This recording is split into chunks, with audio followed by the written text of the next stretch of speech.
오늘 본문 예레미야서의 마지막 52장은 예루살렘의 멸망에 대한 말씀입니다.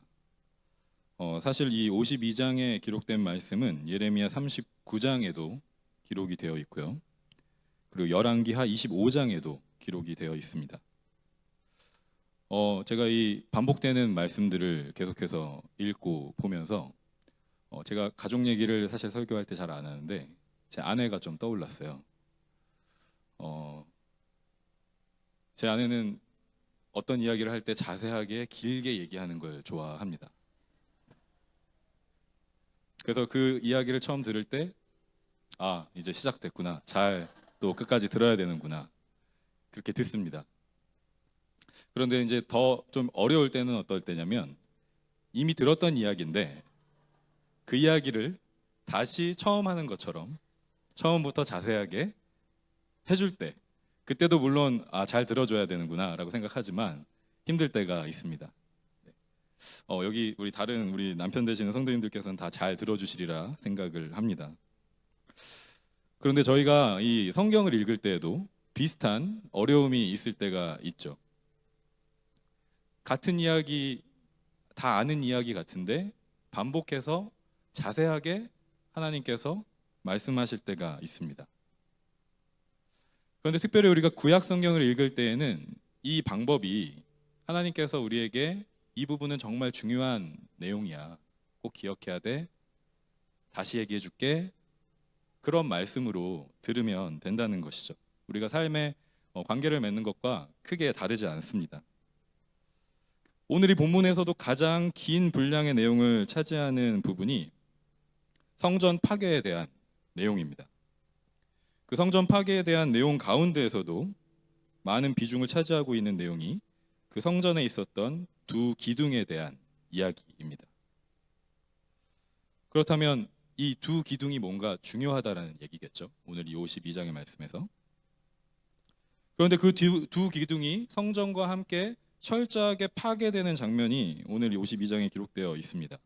그렇다면 그 의미가 무엇일까를 한번 생각해 보면 좋겠습니다. 아까 우리가 성경 말씀에서도 봤지만 제가 그림을 하나 보여드릴 건데 이 두 기둥에 이름이 있었습니다.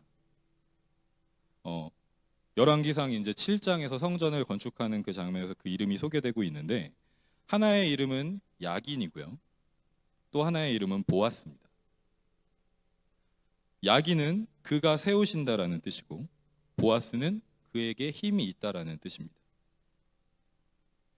그렇다면 여기에서 그 히는 누구일까요?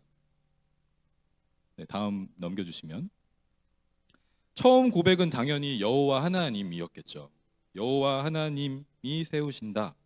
여호와 하나님께 힘이 있다, 능력이 있다 라고 고백했을 거예요. 솔로몬의 고백이 그 고백이었습니다. 그런데 변질이 되었어요. 아까 우리 정민기 집사님께서 기도 가운데 그 솔로몬에게 많은 이제 재산과 풍요와 이런 것들이 생긴 후에 어떻게 될 것이다 하나님이 말씀하신 그 기도를 해주셨는데 변질이 되었습니다. 그가 나 자신으로 바뀌었고요. 그가 하나님이 아닌 다른 것으로 변질되었습니다. 그 변질된 고백으로 인해서 성전과 하나님에 대한 잘못된 언더스탠딩이 생겼어요. 우리는 성전에서 하나님께 제사만 잘 드리면 돼. 하나님은 절대로 성전을 떠나시지 않으셔. 성전과 하나님에 대한 미스언더스탠딩이 생기게 됩니다. 왜 이런 고백이 이렇게 변질되면서 성전과 하나님에 대한 잘못된 이해를 가지게 되었는가? 이 성전이 처음에 건축되었었던 그 동기부터 한번 천천히 살펴보기를 원합니다. 사무엘하 7장 1절과 2절에는 성전 건축에 대한 다윗의 소망이 기록되어 있어요. 자기는 지금 왕궁에서 살고 있는데 이제 안정돼서 그 나라가 안정돼서 잘 살게 돼서 왕궁에서 살고 있는데 뭐라고 얘기하냐면 나는 백향목 왕궁에 사는데 하나님에게는 아직도 휘장 안에 있습니다. 이렇게 고백을 하면서 하나님께도 내가 지금 왕궁에서 사는 것처럼 하나님께도 그것에 걸맞는 어울리는 집이 있으면 좋겠다라는 소망을 품게 돼요. 이 다윗의 소망에 대한 하나님의 반응이 이어지는 5절부터 7절에 나옵니다. 제가 읽어드리면, 너는 내 종 다윗에게 가서 전하여라. 나단 선지자에게 말씀하신 건데, 나 주가 말한다. 내가 살 집을 네가 지으려고 하느냐? 그러나 나는 이스라엘 자손을 이집트에서 데리고 올라온 날로부터 오늘에 이르기까지 어떤 집에서도 살지 않고 오직 장막이나 성막에 있으면서 옮겨 다니며 지냈다. 내가 이스라엘 온 자손과 함께 옮겨 다닌 모든 곳에서 내가 나의 백성 이스라엘을 돌보라고 명한 이스라엘 그 어느 지파에게라도 나에게 백향목 집을 지어주지 않는 것을 두고 말한 적이 있느냐라고 말씀하세요. 그러니까 쉽게 말하면 하나님은 다윗에게 나는 집이 필요 없어. 만약에 내가 필요했다면 너희 12지파 어느 지파에게든지 집을 지어달라고 얘기하지 않았겠니? 라고 말씀하시는 거죠. 하나님께는 하나님께서 만들라고 하신 그 텐트, 타버너클, 장막, 성막이면 충분하셨다는 거예요. 그럼에도 불구하고 하나님께서 이 다윗의 선한 소망을 받아주시고 성전을 건축하는 것을 허락을 하십니다. 7장 11절부터 14절에 이렇게 기록되어 있습니다. 이전에 내가 나의 백성 이스라엘에게 사사들을 세워준 때와는 달리 내가 너를 너의 모든 원수로부터 보호하여서 평안히 살게 하겠다. 그뿐만 아니라 나 주가 너의 집안을 한 왕조로 만들겠다는 것을 이제 나 주가 너에게 선언한다. 너의 생애가 다하여서 네가 너의 조상들과 함께 묻히면 내가 내 몸에서 나올 자식을 후계자로 세워서 그의 나라를 튼튼하게 하겠다. 바로 그가 나의 이름을 드러내려고 집을 지을 것이며 나는 그의 나라의 왕위를 영원토록 튼튼하게 하여 주겠다. 나는 그의 아버지가 되고 그는 나의 아들이 될 것이다. 그가 죄를 지으면 사람들이 저의 자식을 매로 때리거나 채찍으로 치듯이 나도 그를 징계하겠다. 다윗이 아니라 다윗에게서 이어질 솔로몬 왕을 통해서 하나님의 집이 지어질 것이다. 근데 여기에 하나님께서 그 하나님의 집을 짓는 것에 포커스하고 계시지 않고 그 솔로몬 왕과 하나님과의 관계에 대해서 집중하고 계세요. 내가 그의 아버지가 되고 그가 나의 아들이 되고 죄를 지으면 내가 자녀를 벌하듯이 징계할 것이다. 그렇게 해서 이 약속의 말씀대로 열왕기상 6장에서 8장까지 솔로몬이 성전을 건축하는 장면이 기록되어 있습니다. 성전을 다 건축하고 나서 이제 하나님께서 솔로몬에게 말씀하세요. 열왕기상 9장 3절부터 9절까지 말씀을 좀 길지만 우리 평소에는 한글로 많이 읽으시잖아요. 오늘 우리 자녀들과 함께 예배 드리니까 열왕기상 9장 3절부터 9절까지를 영어로 천천히 한번 읽어보도록 하겠습니다. 다 같이 우리 친구들도 다 같이 읽는 겁니다. 읽겠습니다. 시작. The Lord said to him, I have heard the prayer and plea you have made before me. I have consecrated this temple which you have built by putting my name there forever. My eyes and my heart will always be there. As for you, if you walk before me faithfully with integrity of heart and uprightness, as David your father did, and do all I command and observe my decrees and laws, I will establish your royal throne over Israel forever, as I promised David your father when I said, you shall never fail to have a successor on the throne of Israel. But if you or your descendants turn away from me and do not observe the commands and decrees I have given you and go off to serve other gods and worship them, then I will cut off Israel from the land I have given them and will reject this temple I have consecrated for my name. Israel will then become a byword and an object of ridicule among all peoples. This temple will become a heap of rubble. All who pass by will be appalled and will scoff and say, why has the Lord done such a thing to this land and to this temple? People will answer, because they have forsaken the Lord their God, who brought their ancestors out of Egypt, and have embraced other gods, worshipping and serving them. That is why the Lord brought all this disaster on them. 아멘. 하나님께서 성전을 거룩하게 구별하셨습니다. 하나님의 이름을 위해서 거룩하게 구별하셨어요. 그리고 하나님의 눈과 마음이 그 성전에 항상 있을 것이라고 말씀하셨습니다. 하지만 하나님의 말씀을 지키지 않고 다른 신들을 섬기면 하나님은 그 성전을 외면하실 것이라고 분명히 말씀하셨어요. 여기서 우리가 알아야 될 게 있습니다. 성막과 성전의 가장 뚜렷한 차이점이 있어요. 그건 이동성입니다. 성막은 이동성이 있죠. 그래서 그 성막으로 하나님을 이해할 때는 하나님은 움직이시는 분이시다라고 이해할 수 있어요. 움직이기 편해야 되기 때문에 디자인도 간단하고요. 콤팩트하게 모든 것들을 다 넣어놨고요. 어떤 표현에 있어서 절제가 되어 있습니다. 저희가 캠핑 텐트 치고 이렇게 하시는 분들 많이 아시는 것처럼 캠핑을 하게 되면 텐트와 차 안에 모든 것들을 어쨌든 챙겨서 가야 되기 때문에 가장 미니멀하게 준비를 하잖아요. 근데 이제 거기서 조금 더 커지면 예를 들어서 RV 캠퍼 같은 거가 생기면 짐이 많아지죠. 짐이 많아지고 거기에 이제 더 편한 것들을 막 이렇게 넣게 돼요. 여전히 이동성이 있지만 그 이동이 좀 제한되기도 하고 쉽지가 않습니다. 근데 우리가 집이랑 비교를 하게 된다면 그 집은 움직일 수가 없잖아요. 그리고 그 움직이지 않는 공간에서 모든 것들을 편안하게 하기 위해서 가장 편안하게 사용할 수 있는 모든 것들을 쌓아놓게 되죠. 집이 커지면 커질수록 짐도 늘어나더라고요. 그죠? 집이 커지면 커질수록 그 안에 짐이 늘어납니다. 이동성이 없는 성전을 통해서 하나님을 이해하게 되면 하나님을 어떻게 이해하게 되냐면 하나님은 성전에 계시는 분이다. 맞는 말이죠. 그런데 그게 어떻게 연결이 되냐면 하나님은 성전에만 계신 분이다. 로 오해를 하게 되는 거예요. 그 디자인도 좀 더 복잡하게 되고요. 콤팩트하게 미닝들을 가지고 있었던 것들이 익스팬드 돼요. 거기에는 이제 화려함들이 장식이 되게 됩니다. 나쁜 것이 아니지만 그것으로 인해서 하나님에 대한 이해가 왜곡되게 된다는 것입니다. 네, 성막과 성전의 그림을 한번 보여주시면, 네, 앞에 보이시는 게 성막이고 뒤에 있는 것이 성전인데 확실히 다르죠.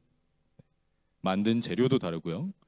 아예 이동할 수 없게 되어 있는 성전의 구조를 보실 수가 있습니다. 그래서 이 성전을 통해서 하나님을 이해한 이 백성들이 하나님은 항상 성전에 계시고 그렇기 때문에 우리가 이 성전을 화려하게 잘 유지하고 거기에서 하나님께 제사만 잘 드리면 모든 것이 형통하다라고 잘못된 신앙의 방향을 잡아가기 시작한 것입니다. 그런데 과연 그렇다고 성경이 이야기하고 있습니까? 예레미야 7장에 성전에 대한 설교를 예레미야가 하고 있습니다. 예레미야 7장 4절에서 이것이 주님의 성전이다, 주님의 성전이다, 주님의 성전이다 하고 속이는 말을 너희는 의지하지 말아라. 8절부터 그런데도 너희는 지금 전혀 무익한 거짓말을 의지하고 있다. 너희는 모두 도둑질을 하고 사람을 죽이고 음행을 하고 거짓으로 맹세를 하고 바알에게 분향을 하고 너희가 알지 못하는 다른 신들을 섬긴다. 너희는 이처럼 내가 미워하는 일만 저지르고서도 내 이름으로 불리는 이 성전으로 들어와서 내 앞에 서서 우리는 안전하다 하고 말한다. 너희는 그런 역겨운 모든 일들을 또 되풀이하고 싶어서 그렇게 말한다. 안정을 추구하고 물질을 얻으려는 욕구는 사실 자연스러운 것입니다. 욕구 자체가 죄라고 하나님께서 말씀하시지 않습니다. 하지만 절제되지 않은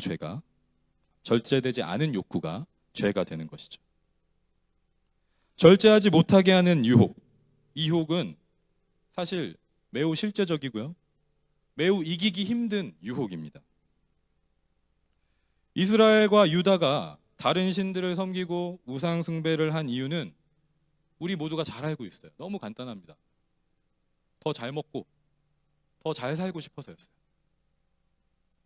실제로 북쪽 이스라엘, 그러니까 이스라엘이 왕국이 분열돼서 북쪽 이스라엘과 남쪽 유다로 나눠지게 됐는데 어느 나라가 여러분 더 잘 살았을 것 같으세요? 북쪽 이스라엘이 경제적으로 훨씬 더 풍요로웠습니다. 그냥 뭐 저희가 게스하고 예측하는 게 아니라 역사적으로 고고학적으로 이미 다 증명이 돼 있는 이야기예요. 북이스라엘이 외교 관계를 훨씬 잘했고요. 산업들도 훨씬 더 다양하게 발전돼 있었고요. 무역도 활발하게 했습니다. 경제를 잘 이끌 수 있는 모든 요소들을 갖추고 있었어요. 그러다 보니까 주변 나라, 주변 민족들과 여러 가지 교류를 하다 보니까 그 민족들에 있는 신들, 우상들을 자연스럽게 받아들일 수밖에 없는 거예요. 친하게 지내야 되고 또 결혼도 해야 되고 서로 보호도 해야 되고. 그래서 여기 이제 슬라이드를 한번 보시면 너무 작아서 잘 안 보이실 수도 있지만 이스라엘의 왕들의 그 리스트를 보여주고 있는 것인데 여러분 잘 알고 계신 것처럼 하나님 보시기에 선하고 옳았다라고 평가되는 왕은요, 처음에 사울과 데이빗 그리고 솔로몬 3명의 왕 중에서는 데이빗이 유일하고요. 솔로몬은 말년이 좋지 않았기 때문에 하나님 보시기에 옳았다라고 평가되는 왕은 다윗이 유일하고, 북이스라엘을 한번 보세요. 북이스라엘은 다 까만색으로 되어 있죠. 하나님께서 옳다라고 인정하셨던 왕이 단 한 명도 없었어요. 20명의 왕 중에서. 그리고 남유다에는 하얀색으로 보이시는 외우는 것도 별로 어렵지 않습니다. 다윗 3명밖에 없으니까. 그죠? 아사 왕, 히스기야 왕, 요시야 왕. 여러분 그래도 많이 들어보셨던 유명한 이름들이잖아요. 그죠? 그 3명의 왕 외에는 하나님께서 보시기에 옳았다라고 평가되는 왕이 없어요. 그런데 여러분 이게 특별한 어떤 이유 때문에 그렇다고 생각하지 않으셔도 되고요. 아, 이 왕들은 하나님이 이렇게 함께 하시고 다 모든 것들을 알려주셨는데 왜 이렇게 따라 했을까? 그 말씀을 지키지 못했을까? 그렇게 오해하실 필요도 없다고 생각이 돼요. 그냥 잘 먹고 잘 살고 싶어서 그랬던 거였어요. 잘 먹고 잘 사는 방법이 주변에 보이는 방법들이 있었기 때문에 그걸 선택을 한 것입니다. 우리가 잘 이해가 안 되는 우리 특세 기간에 목사님께서도 이제 설교해 주셨던 말씀 가운데 뭐 아사 왕이라든지 히스기야 왕이라든지 요시야 왕이라든지 선하고 의로운 왕들이 있었잖아요. 근데 그 다음 자녀가 그 아버지를 따라가질 않아요. 분명히 보기에 좋은 것들을 눈으로 보고 배운 것이 있을 텐데 따라하질 않습니다. 왜 그랬을까요? 잘 먹고 잘 살고 싶었던 거였어요. 다른 길이 보였기 때문에 그런 거였습니다. 객관적으로 봤을 때 하나님만 예배하는 것보다 주변과 타협하면서 다른 민족의 그 가치관들을 받아들이는 것이 잘 먹고 잘 사는 길이라는 게 너무 분명하게 객관적으로 보였다는 거예요. 북쪽의 이스라엘을 바라보면서 더더욱 그랬겠죠. 더 많이 갖고 싶고 더 많이 누리고자 하는 욕구, 풍요와 안정에 대한 욕구를 절제하지 못하도록 하는 유혹은 언제 어디서나 누구에게나 우리에게도 예외 없이 그 유혹들이 있습니다.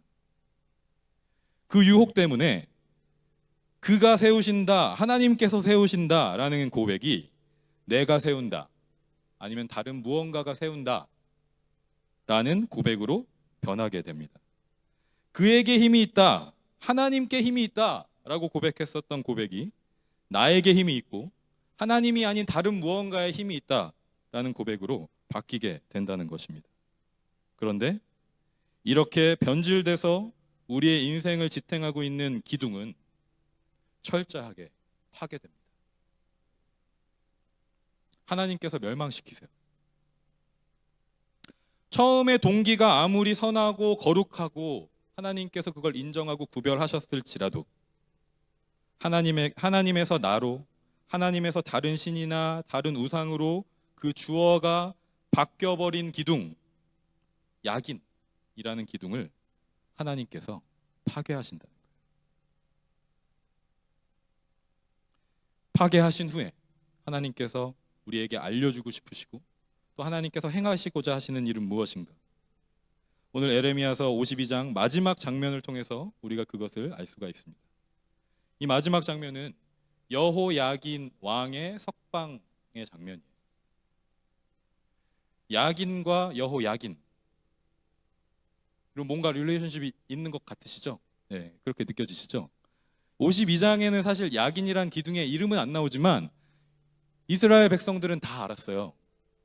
그 성전에 있는 기둥의 두 기둥의 이름이 뭔지를 알았어요.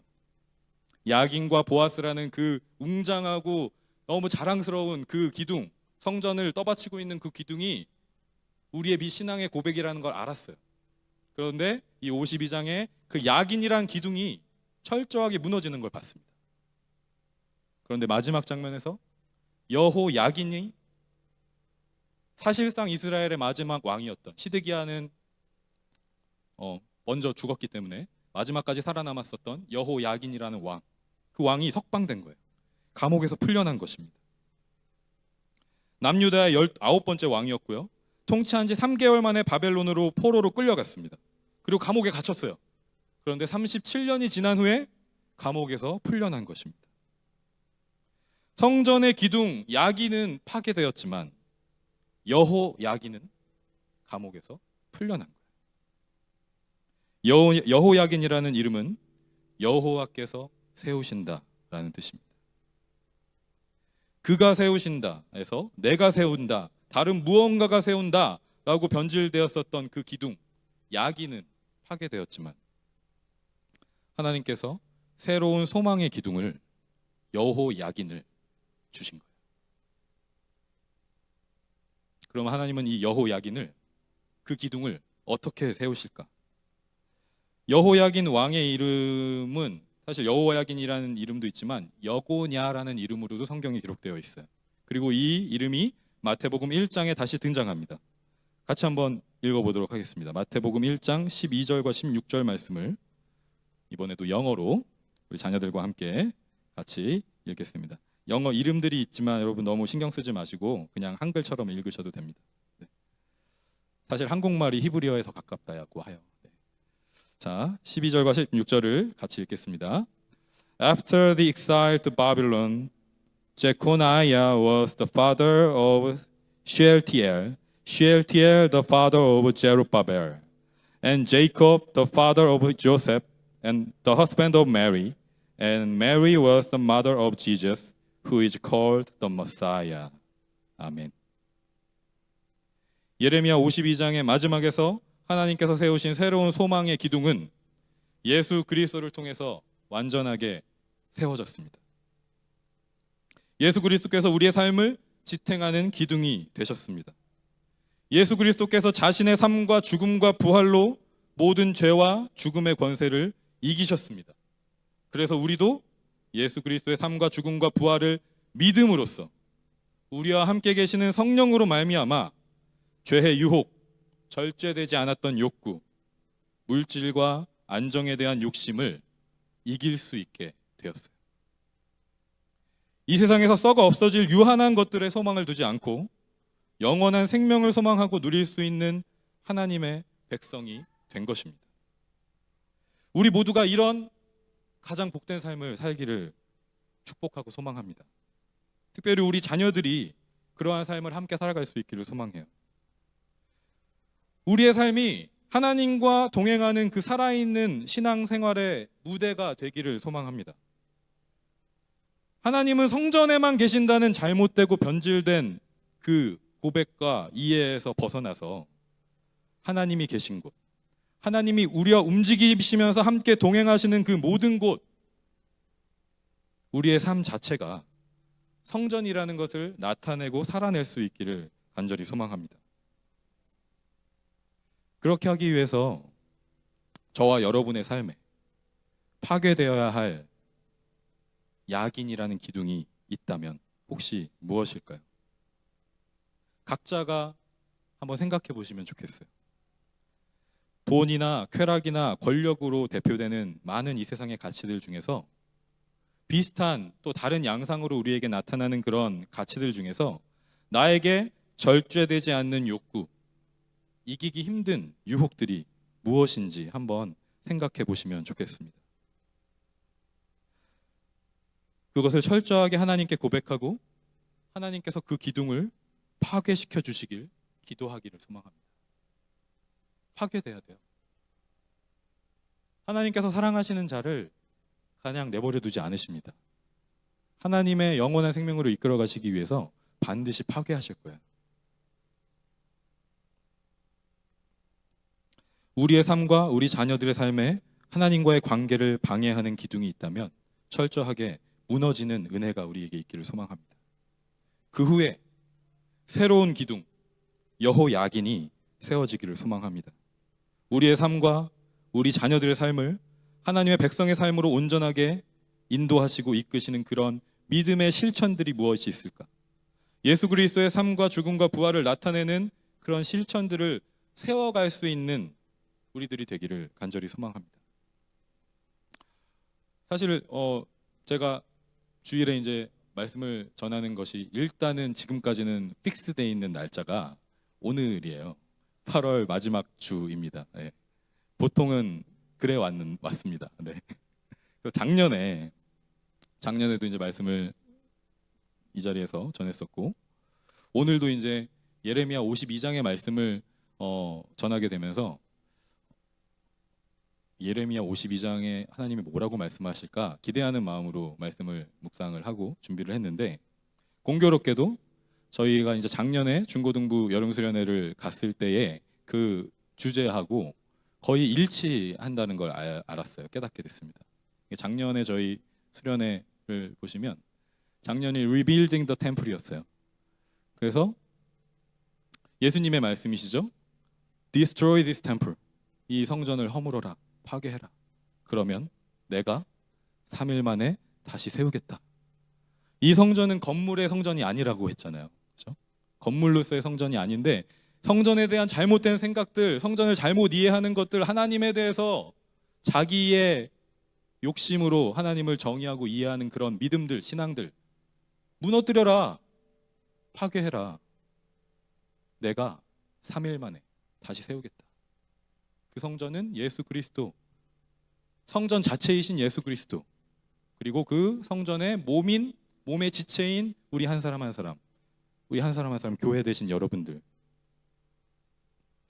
이 예레미야 52장의 말씀과 동일한, 어떻게 보면 일치하는 말씀을 하나님께서 다시 한번 우리에게 주시는구나, 우리 중고등부에게 또 주시는구나 라는 그런 마음이 있었습니다. 또 감사한 마음이 있었고요. 내일 떠나는 우리 중고등부 수련회의 주제는 Remember and Fear God, 기억하고 경외하라 라는 주제로 모이게 됩니다. 우리 찬양팀 나와주실래요? 네, 중고등부 찬양팀 나와서 준비해 주시고, 여러분에게 우리 중고등부 친구들을 위한 기도 제목을 좀 소개를 해드리고 싶어요. 네. 저희가 이제 봄부터 중고등부 예배를 이제 한 달에 한 번씩 다른 공간에서, 교회에서 장소가 제한되기 때문에 우리 이락구 집사님, 우리 스태프 중에 한 분이신 우리 선생님 댁에서 모이면서 그동안 우리 친구들에게 기도 제목을 좀 적어달라고 해서 모아진 내용, 이제 중복되는 내용들도 있기 때문에 그 내용들을 모아보니까 한 10가지 정도로 이렇게 정리가 되더라고요. 제가 하나씩 읽어드리겠습니다. 이 세상에 하나님의 나라가 임하길. 훌륭하죠. 내 인생의 목적, 동기를 찾게 해주시길. 훌륭합니다. 가식이 아닌 진짜 믿음이 되길. 유혹을 이기게 해주시길. 내 마음을 따라가지 않게 해주시길. 상실한 몸과 마음에 힘을 주시길. 가족과 친구들이 복음을 듣고 믿게 되길. 가족과 관계, 친구와 관계의 문제를 해결해 주시길. 모두가 건강하고 행복하길. 학교 공부를 잘할 수 있길. 마지막 제목은 좀 마음에 드시죠? 앞에 있는 내용도 다 훌륭하고 마음에 드실 거라고 생각합니다. 이 기도 제목을 정리하면서 저의 마음도 좀 정리가 됐던 것 같아요. 사실 이게 뭐 우리 중고등부 친구들만의 기도 제목은 아니라고 생각합니다. 우리 모두의 동일한 기도 제목이 되어야 한다고 생각하고, 우리 스태프분들이랑 같이 그런 얘기들을 많이 했어요. 스태프의 자리든지 교역자의 자리든지 어쨌든 앞에서 리드하는 자리가 그냥 우리 중고등부나 뭐 다른 그 이끌어야 하는 그 대상들, 그 그룹들만 뭔가를 막 이렇게 채워주는 자리가 되어서는 안 되고, 그렇게 할 수도 없다. 우리가 먼저 채워지지 않으면, 이 기도 제목이 우리 안에 먼저 응답되지 않으면, 누려지고 경험되지 않으면 우린 아무것도 줄 수 없다. 주는 척 할 수 있을지 모르지만, 겉으로 보기에 준 것처럼 보일 수 있을지 모르지만 사실상 아무것도 줄 수가 없다.